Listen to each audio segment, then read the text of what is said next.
Hello students, मैं Guddu Kumar star coaching centre में आप सभी का स्वागत है। आज से हम लोग क्लास 10th का 2 नंबर वाले सब्जेक्टिव क्वेश्चन पढ़ेंगे, जो आपके एग्जाम के लिए बहुत अति महत्वपूर्ण क्वेश्चन होने वाला है। तो आप लोग सभी चैनल से जुड़े रहें और चैनल को सब्सक्राइब कर लें और नोटिफिकेशन को ऑन करके रखें, ताकि इस चैनल के माध्यम से जितने भी वीडियो चैनल पर दिया जाएगा या अपलोड किया जाएगा वो सब आप तक पहुंचते रहे। और अगर अच्छा लगे तो एक लाइक कर दिया करें और दूसरे स्टूडेंट को भी, अपने मित्र को, अपने दोस्त में या अपने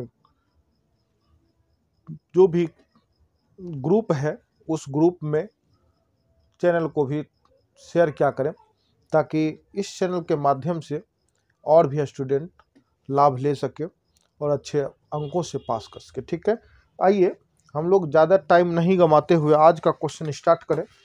आज हम लोग 2 नंबर के सब्जेक्टिव क्वेश्चन पढ़ेंगे।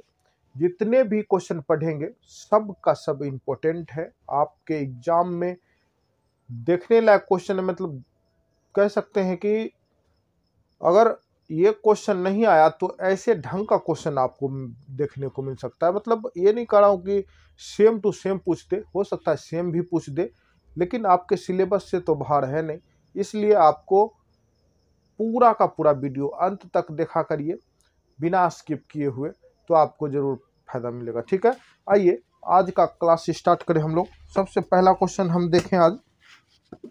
सबसे पहला क्वेश्चन है, क्वेश्चन ये है 1 नंबर क्वेश्चन। आज कम से कम 15-20 क्वेश्चन करेंगे, जहां तक हो सकेगा करेंगे, लेकिन कम से कम 15 क्वेश्चन तो निश्चित ही करेंगे। ठीक है, आइए स्टार्ट करें। 1 नंबर क्वेश्चन है, कहता है द्विघात बहुपद ज्ञात करें। द्विघात बहुपद ज्ञात करें यदि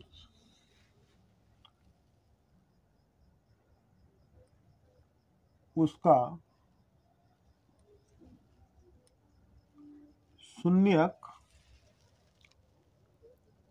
√3 + 1 तथा √3 - 1 हो। ये क्वेश्चन है। ठीक है, द्विघात समीकरण कहा ज्ञात करने के लिए।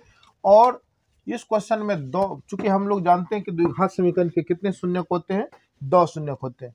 तो द्विघात बहुपद पढ़े या द्विघात समीकरण पढ़े, उसके कितने शून्यक होते हैं, 2 ही शून्यक होते हैं। तो 2 शून्यक अपना दिया गया है। तो क्या क्या दिया गया है आपको बता दें। तो सबसे पहले देखिए क्या दिया गया है। इसको हम मान लेते हैं 2 गो शून्यक जो दिया गया है, माना alpha equal to √3 + 1, beta equal to √3 - 1। ठीक है, ये 2 ठो शून्यक दिया गया है। तो आपको पता है फॉर्मूला क्या होता है द्विघात समीकरण को ज्ञात करने का। तो द्विघात बहुपद कहिए, बहुपद फॉर्मूला है, यानी कि सूत्र इसका है।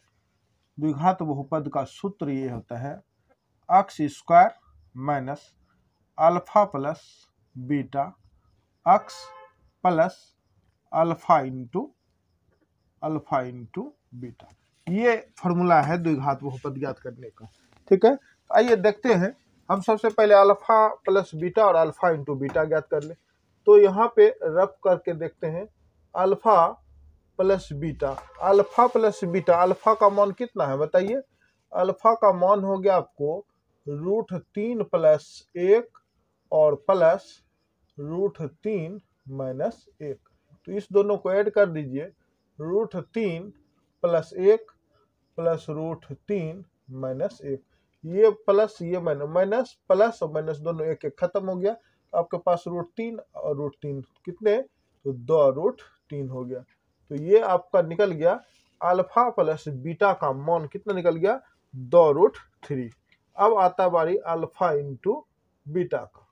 तो अल्फा √3 प्लस 1 इंटू √3 माइनस 1, ये है। गुना करेंगे तो देख रहे कि ए प्लस बी इंटू ए माइनस बी जैसा सूत्र बन रहा है, यानी कि ए माइनस बी, इसका फॉर्मूला आता है ए स्क्वायर माइनस बी स्क्वायर बराबर फॉर्मूला आता है ए प्लस बी इंटू ए माइनस बी होता है। तो इसी जैसा लग रहा है प्लस पे, तो क्या करेंगे, इसको ए मान लेते हैं, इसको बी मान लेते हैं, तो ये हो जाएगा √3 का स्क्वायर माइनस 1 का स्क्वायर। √3 का स्क्वायर 3 माइनस 1 का स्क्वायर 1 बराबर कितना 2 हो गया। तो ये निकल गया अल्फा इंटू बीटा का मान। ठीक है, अब आइए फार्मूला पे देखते हैं। जो मेरे पास फार्मूला है उसका उस पे बैठा के चलेंगे।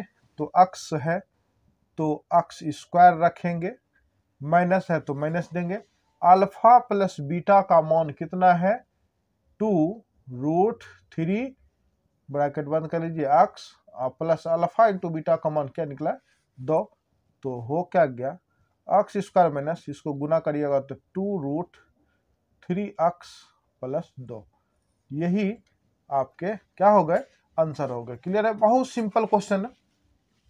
ऐसे क्वेश्चन आपको निश्चित है कि एक देखने को मिलेगा, ऐसा इतना हार्ड नहीं देखने को मिलेगा। हो सकता है कि बहुत हल्का मिले, लेकिन हम आपके लिए जो सेशन के रूप में क्वेश्चन लाए, इससे ज्यादा हार्ड वो पूछ नहीं सकता।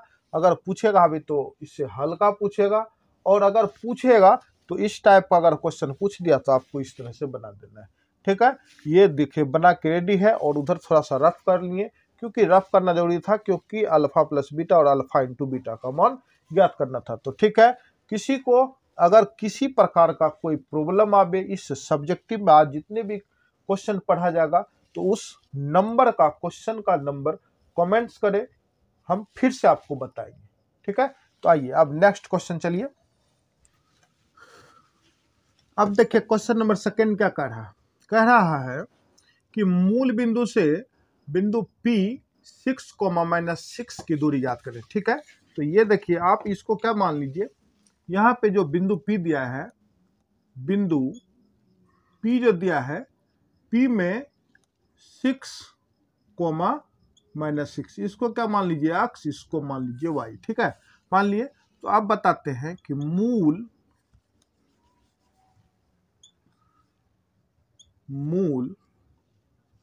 बिंदु से दूरी बराबर फॉर्मूला आता है √x² प्लस y²। ठीक है, आइए देखते हैं। ये x का मान कितना 6 का स्क्वायर हो गया, प्लस y का मान -6 का स्क्वायर हो गया, बराबर √6 का स्क्वायर कितना 36, प्लस 6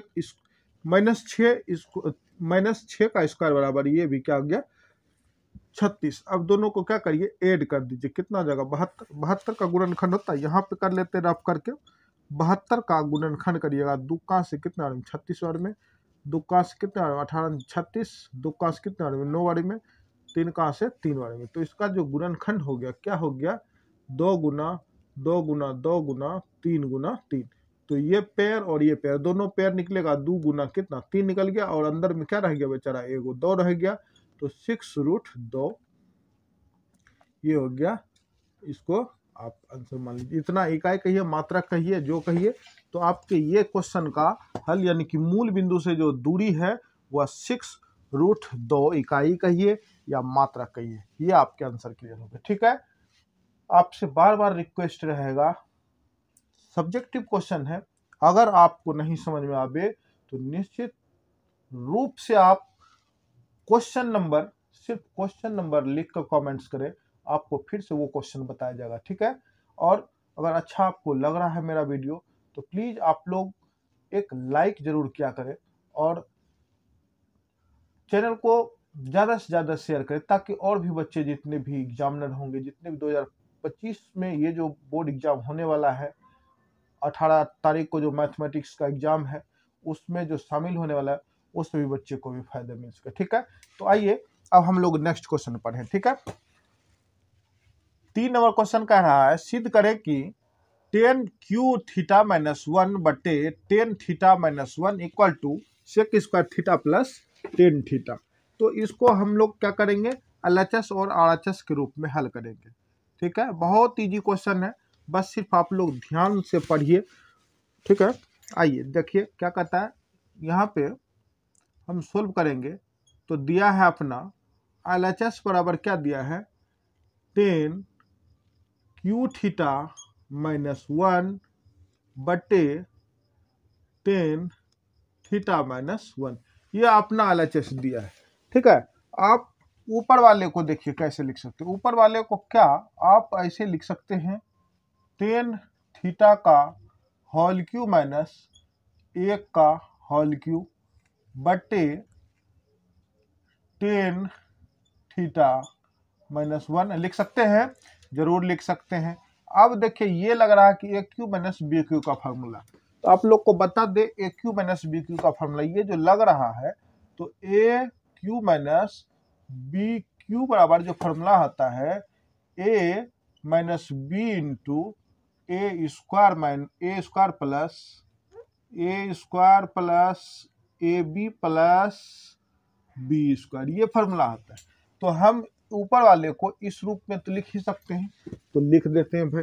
देखिए कैसे लिखाएगा, तो देखिए, तो टेन थीटा का क्यू माइनस 1 का क्यू बराबर होता है ए, इसको मान लीजिए और इसको मान लीजिए बी। तो लिखिए ए का मान टेन थीटा माइनस 1 एक हो गया, और इसके इनटू में जो है ten square theta plus ten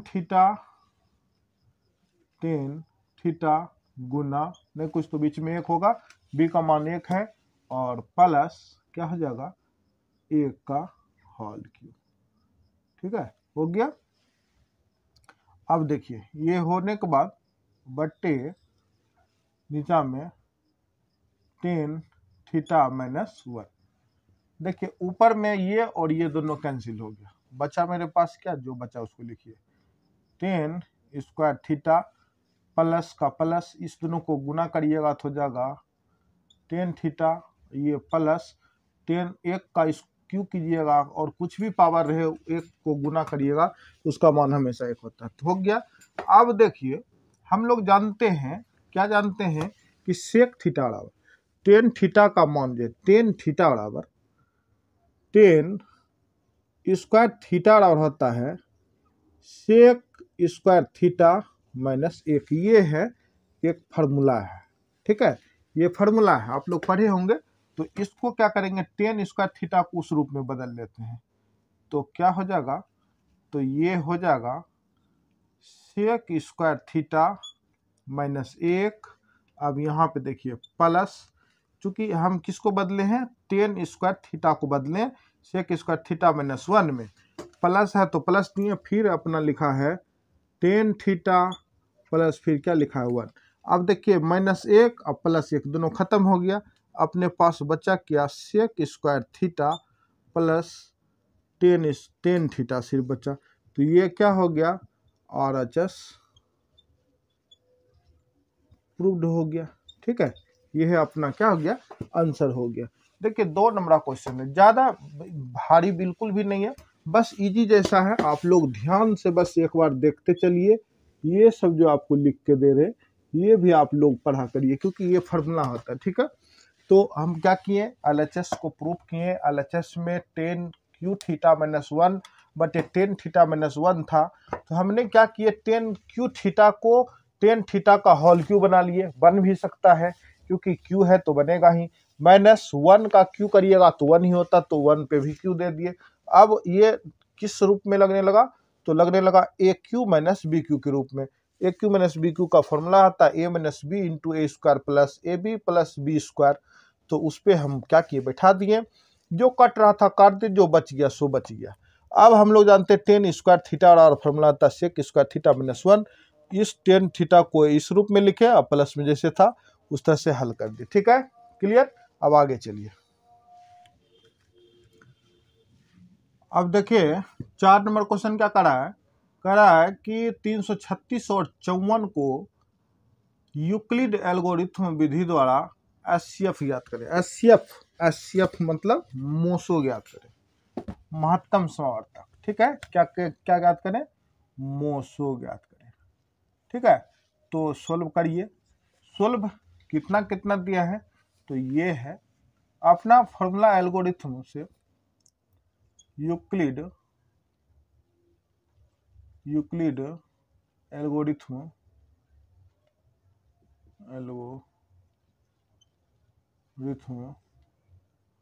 से ए बराबर बी क्यूब प्लस आर, ये क्या है, फार्मूला है। इस फार्मूला पे हम क्या करेंगे, बैठाते चलेंगे।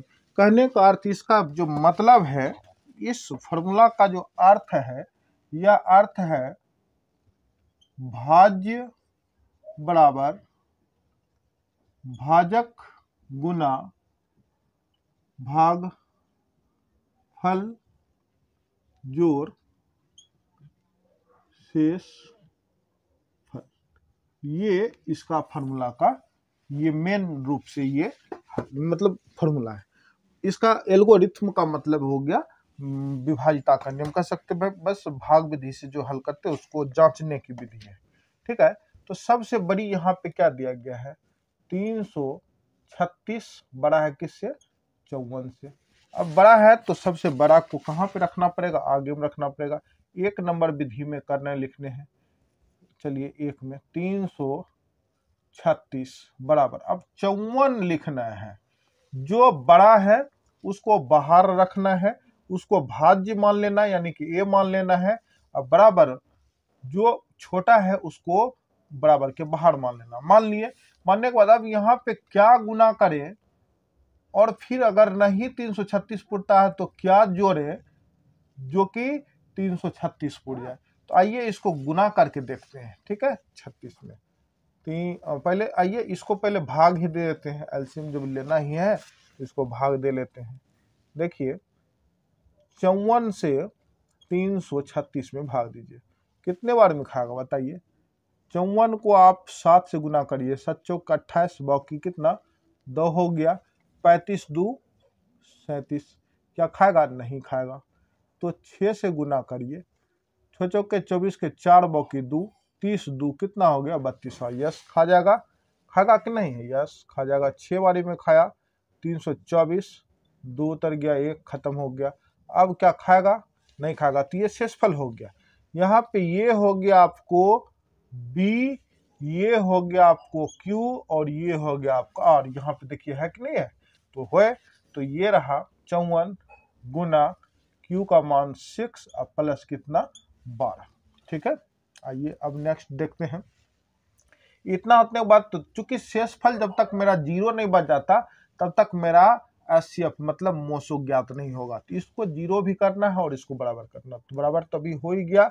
अब सेकेंड टर्म में देखिए, अब जो जिससे हम खिला रहे थे उसको अब लिखना है, 54 लिख दिए, 54 बराबर, अब यहाँ पे जो ये लिखा है इसको किस रूप में हमको गुना करना है वो चीज को मायने रखेगा। अब देखिए 54 पुराने के लिए 6 को क्या करना है, गुना करना है, कितने बार में, छो नमा क्या आता है, 6 नमा 54, प्लस में क्या बचेगा 0, 6 नमा 54 जब हो ही गया तो क्या बचा 0 हो गया। अब बताइए यहाँ पे जो अपना HCF आ रहा है, क्या चीज से ये दोनों पहरा खा गया, अब बता सकते हैं क्या चीज से खा गया, तो 54 जो पहरा से ये पूरा पूरा विभाजित हो गया वही अपना क्या कहलाता है, एलसीएम कहलाता है। तो 336 तथा 54 का HCF बराबर क्या होगा 6। अब देखिए ये तो ठीक है, अब गुणनखंड विधि ये तो था अपना एल्गोरिथम विभाजन विधि। अब हम लोग क्या करें, सेकेंड विधि जो है, विधि सेकेंड जो है, सेकेंड विधि में हम इसको सेकेंड टाइप से बनाएंगे, तो गुणनखंड विधि से बना लेते हैं। ठीक है, गुणनखंड विधि से देखिए 336 का गुणनखंड करते चलिए, दुक्का से कितने बारी में, 1 12 6 बारी में, 8 बारी में, दुक्का से 8 4 बारी में, दुक्का से 4 2 बारी में, दुक्का से 2 1 3 का से 7, ये हो गया। अब 54 को देखिए, 2 का से कितने बारी में 2 7, 3 का से 9, 3 का से 3। अब देखिए गुणनखंड जो आया 336 का जो अभाज्य गुणनखंड आया 2 गुना 2 गुना 2 गुना 1 2 3 4 2 3 4 गुना 3 गुना 7, और 54 का जो आया 2 गुना 3 गुना 3 गुना 3, ये आ गया। तो एचसीएफ जो ज्ञात हम लोग करते हैं, तो उसमें एचसीएफ ज्ञात करने में जो कॉमन दोनों या तीनों पहरा में यानी कि आता हो, उसका अभाज्य गुणनखंड वही होता है। तो यहाँ पे देखिए इसमें तो बहुत सारा 2 है, लेकिन इसमें कितना 2 है, इसमें मात्र 2 गो, 1 गो 2 है ये, तो ऊपर कॉमन ये रहा, इसका कॉमन आ गया, तो ये को 2 हो गया। अब नीचे तो 3 गो 3 है, ऊपर में क्या गो 3 है, एक मात्र, तो एगो कॉमन ये भी आ गया यहाँ पे, तो एगो 3 ये हो गया। और तो कुछ कॉमन नहीं आ रहा, तो बताइए एचसीएफ बराबर क्या हो गया। इस तरह से भी बनाएंगे तो छो हो जाएगा। एक और है भाग विधि से, एक और वो भी बता देते। थर्ड टर्म ये था आपके फर्स्ट, ये फर्स्ट टाइप। अब जो हम लोग पढ़ेंगे थर्ड टाइप भी पढ़ लेते हैं। तो जो छोटी है उसे बाहर रखेंगे, जो बड़ी है उसे अंदर रखेंगे, ये इसको भाग विधि से बनाते हैं। ठीक है, देखिए सबसे पहले क्या करिएगा, खिलाइए। इसमें कितने बारी में खाएगा, बताइए कितने बारी में खाएगा, बताइए कितने बारी में खाएगा, बताइए। ये आपका खाएगा 6 बारी में, जैसा कि वहां पे खिलाए थे। कितना, तो 324। ठीक है, घट के कितना आएगा 12, आ गया 12, घट के आ गया 12, यहाँ से आएगा 54। अब कितना बार में खाएगा, 36 बार चौका 48, 12 चौका 48, 4 बार में 12 चौके 48 हो गया। अब बताइए घट के कितना आएगा 6 आएगा यहाँ पे 12, कितने बार में खाएगा 2 बारी में खाएगा, ये कट गया। बताइए किस पहरा से कट गया, तो इससे कट गया। तो एचसीएफ बराबर क्या हो गया भैया, 6 हो गया। क्लियर है, हम आपको तीनों विधि से बना दिए।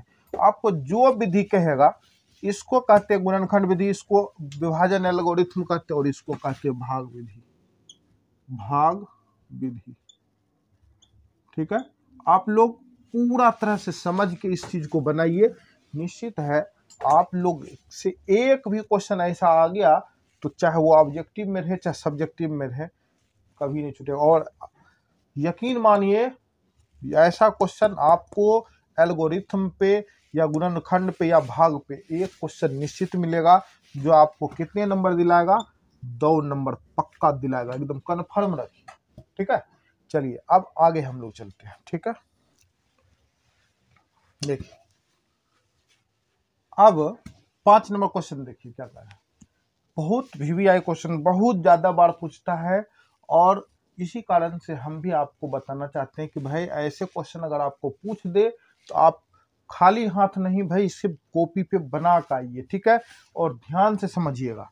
इस क्वेश्चन में अपना 2 घन दिया गया है, 2 क्या दिया गया, घन दिया गया। हम पहले आपको चित्र से समझा दे, फिर आपको आगे लेके चलेंगे। ठीक है, देखिए 2 गो घन, घन तो आप समझते ही हैं घन कैसा होता है, हमने आप लोग को बहुत अच्छे से समझाए थे कि घन कैसा होता है, आप लोग समझ भी गए थे।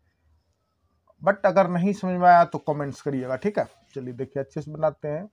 यह थोड़ा गलत हो रहा था ना, इसलिए थोड़ा सा हमने क्या किया, इसको ठीक कर लिए। ये देखिए,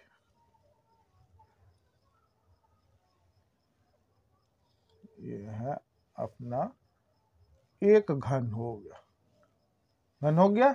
और एक घन और बना लेते हैं, क्या कि 2 ठो घन दिया गया है, दोनों का आयतन क्या है, बराबर है।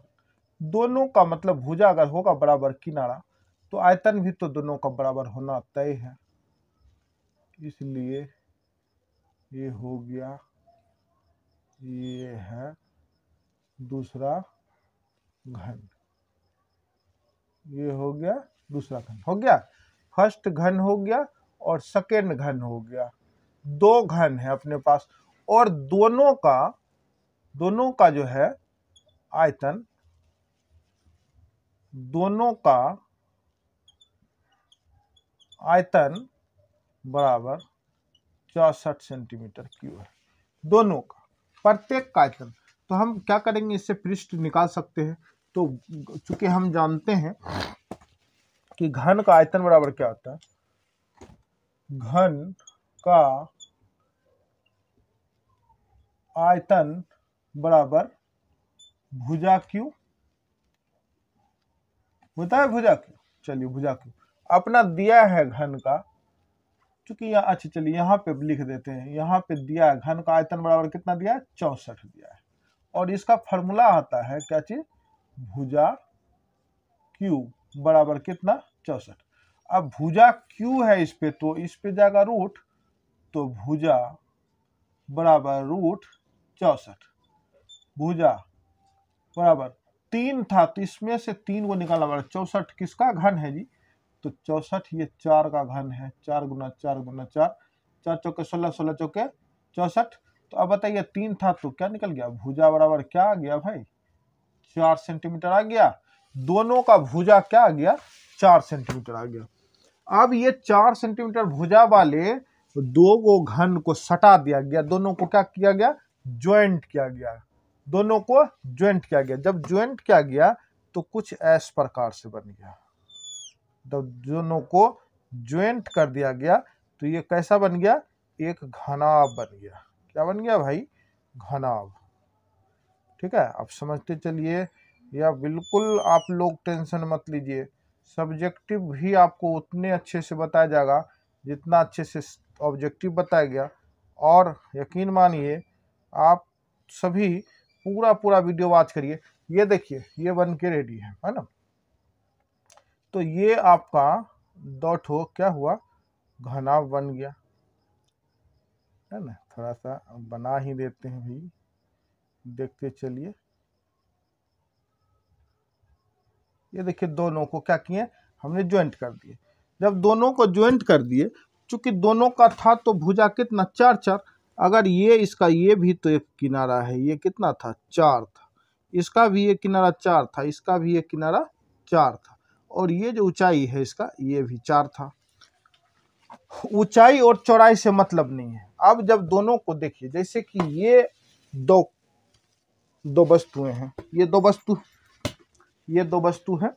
इस दो वस्तु को अगर हम ऐसे करके सटा देंगे तो इसकी लंबाई बढ़ेगी कि नहीं बढ़ेगी, बढ़ेगी, जरूर बढ़ेगी। अभी ये ऐसा लग रहा था, जब इसको सटा दिए तो लग रहा कि पूरा बड़ा सा हो गया। उसी प्रकार से लंबाई में वृद्धि हो गया, 4 नीचे से भी सट गया और 4 इसका भी सट गया। तो ये दोनों यहाँ से लेके यहाँ तक का जो वैल्यू आ गया वो अब क्या हो गया, 8 हो गया। ये 4 ही रहेगा, ये भी 4 रहेगा। कहने का मतलब हो गया कि इसका मान हो गया l, और ये हो गया आपका h, और ये क्या हो गया आपका, ये हो गया आपका b, बेस हो गया।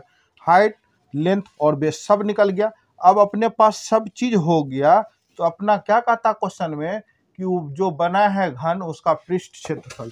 तो यह घनाभ जो है, ये जो घनाभ है, घनाभ का पृष्ठ क्षेत्रफल बराबर फॉर्मूला होता है 2 into LB plus BH plus HL।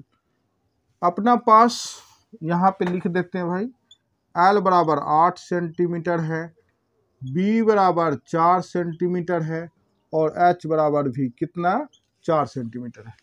तो 2 इंटू 8 गुना 4 प्लस 4 गुना 4 प्लस 4 गुना कितना, 4 गुना 8।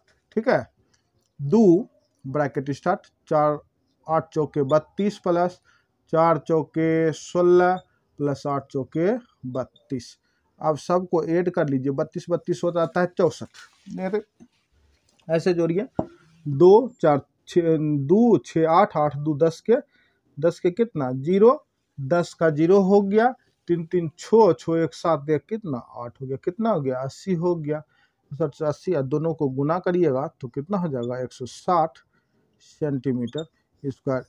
आपके 5वां नंबर क्वेश्चन का जो आंसर है 160 सेंटीमीटर स्क्वायर हो गया। समझ में आ गया बच्चे? अगर समझ में नहीं आया हो तो आप क्या करिएगा, इसे आराम से जब देखते देखते आपको नहीं समझ में आए तो थोड़ा सा बैक करके फिर से रिवर्स करके देखिए, और रिवर्स करके भी समझ में नहीं आए फिर से देखने पे तो क्वेश्चन नंबर का कमेंट कीजिए कि इस क्वेश्चन को आप फिर से बताएं, ठीक है? तो आइए अब हम लोग चलते नेक्स्ट क्वेश्चन। आप लोग अगर पढ़ाई आपको अच्छा लग रहा हो तो जरूर लाइक क्या करिए, लाइक करेंगे तो और आपको उमंगता से और अच्छे अच्छे क्वेश्चन और टॉपिक से बता के आपको 90 प्लस 95 प्लस मैथमेटिक्स में नंबर ललवाने की ये मेरी गारंटी हो जाएगी, ठीक है? तो इसलिए आप लोग ध्यान से इसको बस सिर्फ देख के पढ़ाई करें और अभ्यास करते रहें, ताकि आप इस चूंकि बनाने में आपको कहीं मिस ना हो, और क्वेश्चन अगर ऐसा पूछ देता तो आपको याद रहे कि भाई इस तरह से हो सकता है, तो आप इस तरह से बना सकते हैं, ठीक है? आइए अब नेक्स्ट क्वेश्चन चलते, 6 नंबर पे चलिए। देखिए अब 6 नंबर क्वेश्चन देखिए क्या कहता है। कहता है क्वेश्चन में कि चित्र में पी ए तथा पी बी वृत्त के दो स्पर्श रेखाएं हैं, ठीक है, दिख रहा, तथा कोण ए पी ओ बराबर 30 डिग्री है, तो कोण A B A O B का मान ज्ञात करें। चलिए ठीक है, बहुत इजी क्वेश्चन है और बहुत बार पूछता है क्वेश्चन, इसलिए आइए इस क्वेश्चन को देखें। देखो वैसे ये सब क्वेश्चन मौजवानी ऑब्जेक्टिव में भी पूछ देता है, लेकिन अभी लॉन्ग क्वेश्चन यानी कि 2 नंबर क्वेश्चन पे बनाना है तो बनाने, तो हमको जब सोल्व करना है इस क्वेश्चन को तो थोड़ा सा बात क्वेश्चन से देख के लिखना है। तो लिखेंगे, दिया है ओ एक ओ केंद्र वाले वृत्त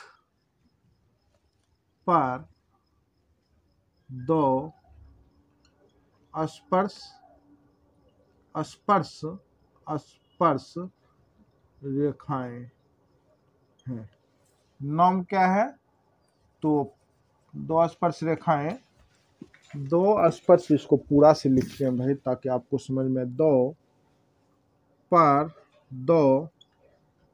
स्पर्श रेखाएं पी ए तथा पी बी है, ठीक है, ये हो गया। और अपना क्या दिया गया है? तथा कोण ए ओ पी बराबर 30 डिग्री दिया है, तो कोण ए ओ बी क्या कहा है इसने? निकालने के लिए कहा है, तो निकालेंगे। देखिए कोण यहाँ पे दिया है, यहाँ पे कौन सा कोण दिया है, देखिए आपको बता दे, ये है यहाँ पे, आप सबको पता है 90, ये मौखिक बनाने वाले क्वेश्चन है, ठीक है। ये कितने डिग्री के होते हैं? 90 डिग्री। ये भी कितना डिग्री होगा? 90 डिग्री हो जाएगा, हो गया 90 डिग्री। अगर हम कहें, अगर यह एक त्रिभुज दिख रहा, समकोण त्रिभुज, ये 30, ये 90, दोनों मिला के 120, ये तब कितना? अपना क्वेश्चन क्या पूछा है कि ये निकालना है, इस चीज को निकालना है। आपको पता है कि केंद्र पर के कोण, केंद्र पर जो कोण बनता है उसके सामने का कोण क्या होते हैं? समपूरक होते हैं, दोनों का योग समपूरक होते हैं। अगर यह 30 है तो यह कितना होगा? चूंकि यह क्या है? आधा। चूंकि हम जानते हैं कि ये दोनों रेखा आपस में क्या होती है? बराबर होती है। अब ये जब बराबर होती है तो इसके बीच बीच एक लिखित खींच दीजिएगा, तो जो जितना ऊपर है उतना ही ये भी तो हो जाएगा, तो ये पूरा का मान कितना हो जाएगा बताइए? 60 हो जाएगा, 60 हो गया। अब हम जानते हैं कि ये कोण और ये कोण दोनों आपस में क्या होती है? बराबर होती है। आइए तब कोण ए ओ पी इक्वल टू कोण, नीचे का कोण का मान क्या होगा? बी ओ पी बराबर कितना डिग्री? 30 डिग्री। इसलिए कोण ए ओ पी प्लस कोण बी ओ पी 30 प्लस 30 बराबर कितना डिग्री? 60। इसलिए कोण ए पी बी बराबर कितना डिग्री का, 60 डिग्री का कोण बन गया। अपना निकालने का है ये, चूंकि हम जानते हैं वृत्त के केंद्र पर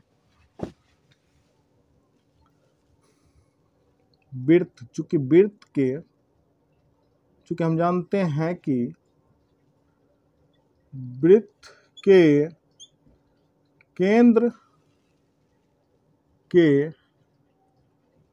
सामने,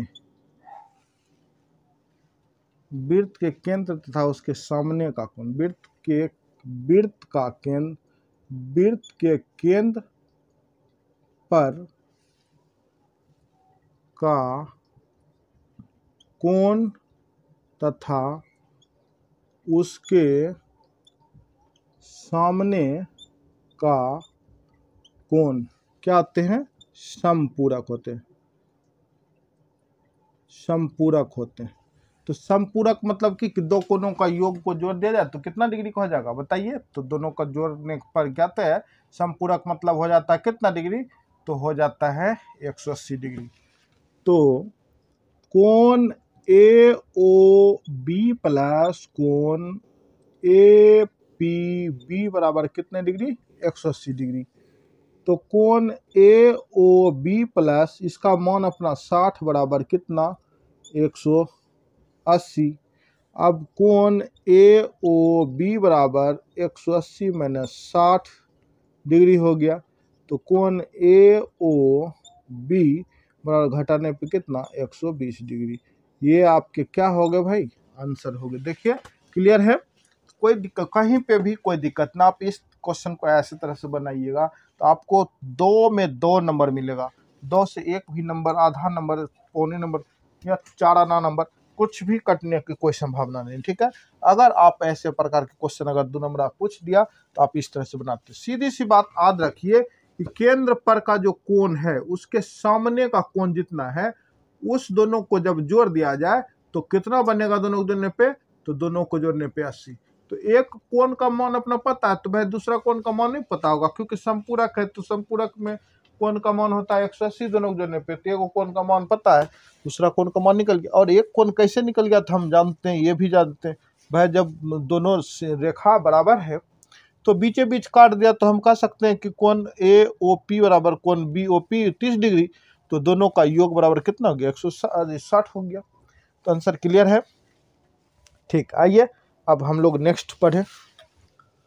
अब देखिए 7 नंबर क्वेश्चन क्या कह रहा है, कहता है 7 नंबर क्वेश्चन में 2, 5, 7, 9, 10 तथा 15 का माध्य ज्ञात करें। आप लोग को पता है कि माध्य बराबर क्या सूत्र होता है, हमने ऑब्जेक्टिव क्वेश्चन में माध्य बराबर फॉर्मूला भी आप लोग को पढ़ाए थे। माध्य बराबर क्या आता है, तो संख्या दिया गया, माध्य बराबर जो फॉर्मूला आता है सभी संख्या का योग, सभी संख्या का योग बटे कुल संख्या। तो सभी संख्या में 2, 5, 7, 9, 10, 15 बटे 1, 2, 3, 4, 5, 6 बराबर देखिए 2, 5, 7, 7, 14, 14, 10, 24, 24, 9, 24 और 9 हो गया 33, 33 और 15 कितना होता है, 33 और 15 कितना हो जाएगा भाई, 8, 4, 48 बट्टे कितना 6, क्या कटेगा 48 6 कितने बारे में, 8 6 के 48। ये आपके क्या हो गए, आंसर हो गए। कितना इजी क्वेश्चन है। तो बस यही तरह से आप लोग माध्य अगर इस तरह से पूछ दिया या अक्ष पे भी आपको पूछेगा तो ऑब्जेक्टिव में बहुत ऐसे क्वेश्चन बताएं जो कि आप लोग को मिस नहीं होगा, ठीक है। आइए अब नेक्स्ट क्वेश्चन पढ़े हम लोग, ठीक। 8 नंबर क्वेश्चन क्या दिया गया है, कहता है कि संख्याएं 72 तथा 120 का लोसो अभाज्य गुणनखंड द्वारा ज्ञात करें। चलिए ठीक है, अभाज्य गुणनखंड का सबसे पहले हम लोग क्या करेंगे, अभाज्य गुणनखंड दोनों संख्या का निकालेंगे। तो सबसे पहले 72 का अभाज्य गुणनखंड निकालते हैं। 2 से कितने बारी में, 36 बारी में, 2 से कितना बारी में, 18, 2 से कितना 9 बार में, 3 से फिर खागा 3, ठीक है। तो यहाँ पे जो है 72 का अभाज्य गुणनखंड 2 गुना 2 गुना 2 गुना 3 हो गया। अब 120 का भी देख लीजिए, ये 16 है ना, 2 से कितना 60 बार में, 2 से कितना 30 बार में, 2 से कितना 15 बार में, 3 से कितना 5, ठीक है। तो 120 का जो आया 2 गुना 2 गुना 2 गुना 3 गुना 5, ये हो गया। अब देखिए यहाँ पे देखिए क्या है, इसको एक बार और लिख लीजिए, 2 पे पावर कितना 3 और 3 पे पावर कितना 2, ये कितना 2 पे पावर 3 गुना ये 3 और गुना ये 5, ठीक है। अब देखिए इस दोनों का जो निकालना है एलसीएम गुणनखंड विधि से, एलसीएम जो निकलेगा तो सबसे हाईएस्ट 2 पे घात क्या है 3, तो जिसमें भी 3, तो दोनों पे 3 है तो एक 2 पे पावर 3 लिख देते। तो उसके बाद 3 सबसे बड़ी घात वाला 3 कौन है, ये है कि तो 3 पे पावर 2 वाला है। चलिए अब एक संख्या और बच गया 5, तो 5 2 पे पावर 3 का मतलब 8 गुना 2 3 पे पावर 2 का मतलब 9 और गुना ये 5, 9 अठे कितना 72, 9 अठे 72 और 72 पचे 10 के 0, 35 1 36, 300 कितना आ गया 60 हो गया। ये आपके क्या हो गए आंसर हो गए। यानी कि आप कह सकते हैं कि 72 और 120 का जो लोसो होगा वह कितना होगा 360 होगा। क्लियर है। इसी तरह से अभाज्य गुणनखंड द्वारा लघुत्तम बनाया था, और आप लोग जानते हैं बच्चे में पढ़े होंगे लघुत्तम एलसीएम जो निकालते थे आप लोग, सबको लिख के खिलाने वाला। चलिए अब नेक्स्ट क्वेश्चन। अब 9 नंबर क्वेश्चन देखिए, कहता है कि 2y² प्लस 3y प्लस 1 को 2y से क्या करिए भाग दीजिए। चलिए भाग देने का हम लोग भाग देते, शेषफल निकलेगा, भागफल निकलेगा, जो भी निकलेगा निकालेंगे। इसको जांचने नहीं कहा, सिर्फ भाग देने का, तो भाग देते हैं।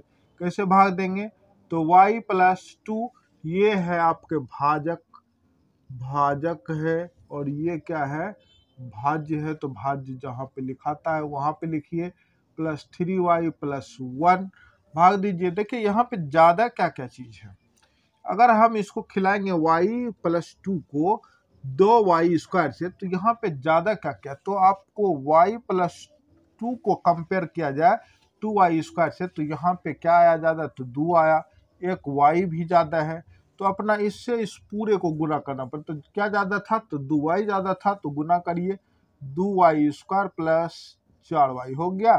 अब 2y² प्लस 4y, तो चिन्ह बदलना पड़ेगा, चूंकि प्लस प्लस हो गया तो ये माइनस, ये भी माइनस, ये दोनों कैंसिल हो गया, अपने पास बचा क्या माइनस, सिर्फ y प्लस 1 बच गया। अब बताइए अब खाएगा क्या, खाएगा जी खाएगा। y यहाँ पे माइनस ज्यादा है, यहाँ पे प्लस, तो क्या करेंगे -1 से खिला दीजिए, -1 से खिला दीजिएगा, तो -1 से खिलाइएगा तो माइनस y, अब माइनस क्या होगा 2, तो खिला दिए तो -y -2, ये प्लस में ये प्लस में, ये दोनों कैंसिल, ये दोनों को जो कंक्लूजन करेंगे ये क्या आ गया शेषफल आ गया। आपके यही आंसर हो गया। इसी तरह से आप क्या करते हैं इस हिसाब को बनाते हैं, बड़े बड़े हिसाब भी बहुपद में है, आप इसको प्रैक्टिस इसी तरह से कर सकते हैं, ठीक है। अब आइए नेक्स्ट क्वेश्चन देखें 10 नंबर। अब देखिए 10 नंबर क्वेश्चन क्या कहता है, यदि अल्फा तथा बीटा बहुपद x² - 7x + 6 छो का शून्यक है, तो अल्फा प्लस बीटा बराबर। देखिए बहुत इजी क्वेश्चन, और पूछता है आपको, पूछेगा इस एग्जाम में भी पूछेगा, ऐसे टाइप के क्वेश्चन और 2-3 प्रकार के हैं इसमें। तो ये है योगफल, ठीक है। यहाँ पे देखिए दिया क्या है, x² बहुपद जो है अपना दिया है x² - 7x प्लस कितना 6, इसमें यहाँ पे होता है a, यहाँ पे होता है b, यहाँ पे होता है c, तो a बराबर हो गया 1, b बराबर हो गया -7, c बराबर हो गया 6, ठीक है। और इसने पूछा अल्फा प्लस बीटा बराबर क्या होगा। आपको पता है अल्फा प्लस बीटा यानी कि शून्यांकों का योग बराबर क्या आता है फॉर्मूला, तो ये आता है -b/a। बताइए -b का मान कितना है, -7, a का मान कितना 1, माइनस माइनस प्लस, ये हो गया 7/1 बराबर कितना हो गया 7, ये क्या हो गया आपके ये आंसर हो गया। देखिए भैया कितना इजी क्वेश्चन है कि नहीं है, सब क्वेश्चन इजी है। इसी तरह से आप लोग बनाते चलिए। तो ठीक है, आज हम लोग 10 क्वेश्चन पढ़ रहे हैं, ठीक है। और भी आगे आगे ज़्यादा से ज़्यादा पढ़ेंगे, चूँकि कुछ काम के कारण हमें अभी अब कुछ काम करना होगा, इसलिए हम कल के क्लास में इससे भी ज़्यादा क्वेश्चन 15 से 20 क्वेश्चन करके पढ़ के ख़त्म कर लेंगे। कम से कम 60 70 80 क्वेश्चन का सजेशन रखेंगे, और नहीं तो कम से कम 50-60 का क्वेश्चन का सजेशन रखेंगे, 2 नंबर क्वेश्चन, फिर 5 नंबर क्वेश्चन चलेगा, ठीक है। तो जल्दी जल्दी हम लोग इस सब्जेक्टिव को भी ख़त्म कर लेते हैं, उसके बाद फिर जैसा होगा वैसा हम लोग पढ़ाई करेंगे, ठीक है। आज के लिए यहाँ तक ही। आप लोग से रिक्वेस्ट बार बार एक ही करते हैं, प्लीज़ आप लोग वीडियो जब देखते हैं तो आप लोग लाइक कर दिया करें कम से कम, तो उससे हमें मोटिवेट मिलता है, उससे और हमें ताजगी मिलेगी आपके लाइक करने से, और उमंगता जगेगी कि हाँ भाई इतना लाइक आया तो भाई और अच्छे अच्छे क्वेश्चन आपको और बेहतर ढंग से पढ़ाने की, और कुछ मतलब एक मन में होता है ये चीज़, तो इसलिए वो चीज़ सभी को सपोर्ट होना ज़रूरी है। तो बस प्लीज़ आप लोग सपोर्ट क्या करें, और चैनल को ज़्यादा से ज़्यादा शेयर करें, ताकि और star coaching centre YouTube channel पर ज़्यादा से ज़्यादा बड़ा फैमिली हो सके। चलिए आज यहाँ तक ही, सभी को बाय बाय।